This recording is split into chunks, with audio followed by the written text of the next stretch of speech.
Aš antrą klausimą už nugaros lentelę matot puikiai, ten pasižiūrėkite, aš manau, kad jūs ją galit pasižiūrėti, parašyta Lietuva 33 480 hektarų turi plotų poligonų.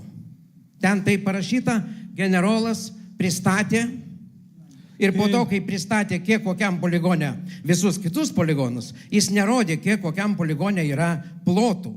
Tai aš tiesiog pacituosiu ir paskaičiuokim visi kartu. Pabradės poligonas 17 500 hektarų. Čia oficialiai Krašto apsaugos ministerijos informacija.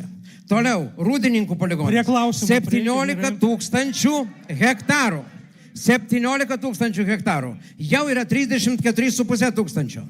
Toliau, Gaižiūnų poligonas 12 500. Jau yra virš 46 tūkstančių. Jau virš 40. Ten parašyta 33,5. Toliau, Tauragės poligonas. Palaukit, dar ne viskas. Dar ne viskas. Tauragės poligonas praėjusią savaitę ministras pristatė, kad jisai didės iki 6400. Jurbarke pristatė.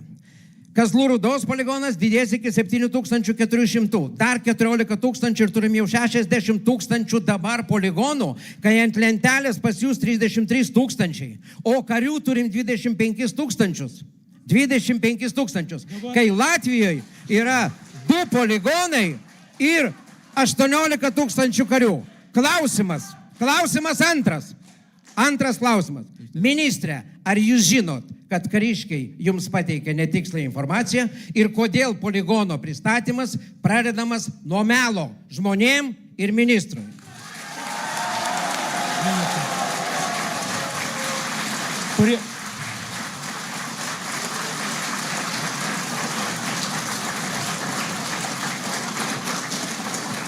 Norėčiau atkreipti dėmesį, kad šito klausimo formuluotė buvo pagrįsta melagingais teiginiais ir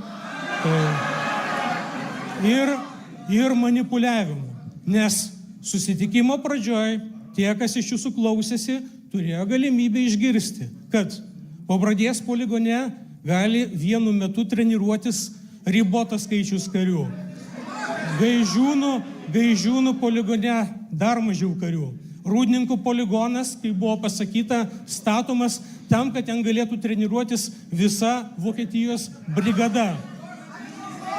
Aš galiu atsakyti, jeigu galima į antrą gerbiamas moderatoriau, jeigu galima, kad tiesiog, kad emocijų nebūtų, nes pirmiausia, tai ačiū už tai, kad rūpinatės, kad manęs neapgautų, tikrai natūraliai tai sakau. Yra tam tikri teisiniai, žinot, sėdi irgi teisininkai, tai jie supranta, kad kai kurie žodžiai man irgi asmeniškai, jų reikšmė atrodo natūrali, normali, kaip poligonas, kaip visa teritorija. O pasirodo teisiškai tai yra poligonas ir mokomoji teritorija. Tai 2 skirtingi dalykai.